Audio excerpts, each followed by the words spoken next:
Good afternoon, everybody. Mel Soul here at beautiful Pawleys Plantation Golf and Country Club in South Carolina.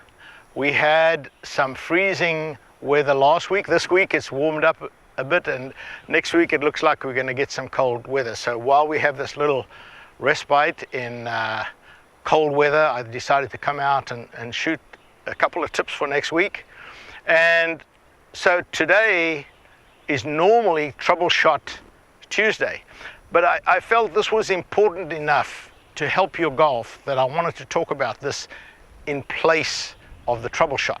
This is to keep you out of trouble, shall we say. And that is keeping stats of your game, and then by studying the stats you can see what the weakest parts of your game are, and then those are the parts that you should practice. You know, I go to the driving range down there when the members are practicing, and the members who are really good putters are on the putting green, and the members who are really good ball strikers are on the range. Should be the other way around.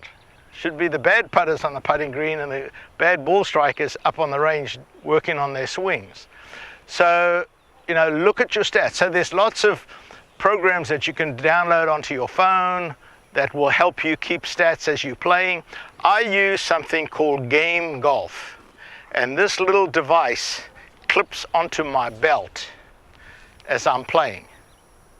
And so before each shot, I've got on the back of my club, I've got a little device that's like a little GPS tracker, and I've got it on all my clubs, and each club, this is my 7-iron, so it will recognize on here that this is my 7-iron. So before I'm going to hit a shot, I just touch my club. I hear a little beep, so it's recognized that I have made contact, and then I can go ahead and hit my shot. When I get to where that ball ended up, let's say I hit it on the green and I take my putter, I do the same thing. I just touch that and then I putt. So now it knows from where I hit my 7-iron to here, it knows exactly how far that was. So now when I'm looking up at my stats later on, I know exactly how far I hit my 7-iron. And a lot of people don't know. They think they know. They once hit a 7-iron 180 yards, and then from then on for the rest of their life at 180 yards they're trying to hit a 7-iron.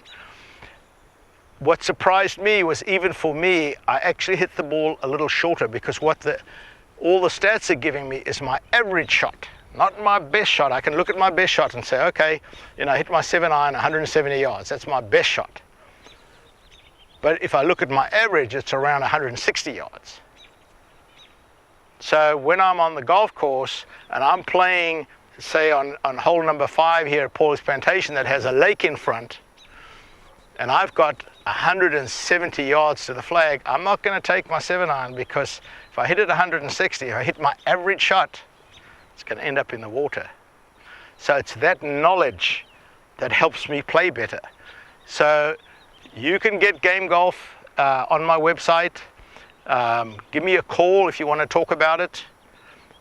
But keep stats of your game and pick the weakest part. Game Golf does what we call strokes gained, which is the way the PGA Tour measures their stats. And strokes gained really helps, because you can choose what handicap level is. So in the program, you can say, okay, I'm a 20 handicap, so I want to be compared to all other 20 handicaps that are in this program, and see which part of my game is the weakest for a 20 handicap.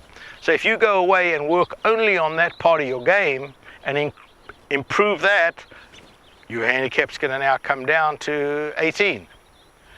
Now you look at your stats compared to 18 handicaps, maybe you find another weakness and you go and work on that, and your handicap comes down. You're practicing with a purpose. You're practicing bringing your handicap down instead of aimlessly standing hitting golf balls. I can tell you this: practice does not improve your golf. People think if I go to the range and I hit enough balls, you know, one of the biggest fallacies is Malcolm Gladwell's 10,000 hours. If you stand on the range and hit balls for 10,000 hours, yes, you're going to improve slightly, but you're not going to improve, as he says, to an elite level if you practice 10,000 hours. I'm sorry, If you don't have instruction and you don't have and understand what you're doing and you work on your weaknesses, you are not going to improve. So look at your stats. Let this be a New Year's resolution that you get Game Golf or you get something similar. There's some other programs. Arcos is another one. ARCOSS, I think it is. Another one that's similar, where you have something on your belt, or you can manually plug in on your phone. But good luck, good scoring in 2018. Keep stats.